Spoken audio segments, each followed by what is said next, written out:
आज बनवणार आहे खमंग, काटेदार आणि खुसखुशीत चकली। त्यासाठी लागणारे साहित्य।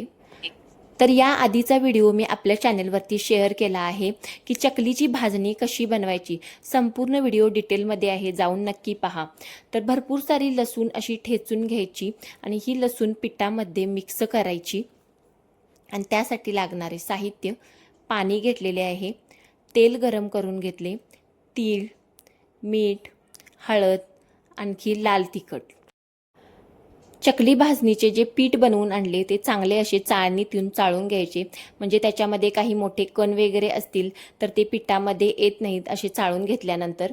आणि त्यानंतर त्याच्यामध्ये ओवा टाकला, थोडेसे तीळ टाकायचे, त्यानंतर चवीनुसार मीठ, जेवढे आपल्याला गरज आहे त्या गरजेनुसारच मीठ टाकायचे, हळद टाकायची थोडीशी, आणखी लाल तिखट, जशी आपल्याला चकली तिखट पाहिजे त्यानुसार लाल तिखट ॲड करायचे। हे सगळे मसाले चांगले एकत्र पिठामध्ये मिक्स करून घ्यायचे, अगदी ते एकजीव होईपर्यंत मिक्स करायचे। आणि त्यानंतर त्याच्यामध्ये गरम केलेले तेल आहे ते टाकायचे आणि त्यानंतर पुन्हा पीठ आणि ते तेल चांगले हाताने मिसळून घ्यायचे।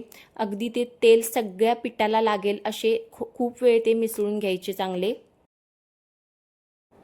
तेलामध्ये पीठ चांगले मिक्स करून झाल्यानंतर त्याच्यामध्ये थोडे थोडे पाणी ॲड करायचे आणि थोडे थोडे पाणी ॲड करून पीठ चांगले मळत राहायचे। खूप वेळ ते मळायचे, चांगला त्याचा मळून गोळा बनवायचा पिठाचा। पीठ चांगले मळून झाल्यानंतर 10 मिनिटासाठी रेस्टसाठी ठेवायचे आणि त्यानंतर पाण्याचा हात प्रत्येक गोळ्याला लावून तो गोळा चकलीच्या साच्यामध्ये घालायचा आणि त्याची चकली गाळून घ्यायची। अशा प्रकारे चकल्या गाळून घ्यायच्या आणि त्या तेलामध्ये डीप फ्राय करून घ्यायच्या। तर अशा प्रकारे चकली बनवल्यानंतर ती तेलामध्ये सोडल्यानंतर अजिबात फुटत नाही किंवा तेलात विरघळत नाही। खूप छान क्रिस्पी चकल्या बनतात, अगदी खमंग, काटेदार आणि खुसखुशीत। या पद्धतीने एकदा ट्राय करून चकली नक्की पहा आणि व्हिडिओ आवडला तर व्हिडिओला एक लाईक आणि चॅनलला सबस्क्राईब करा।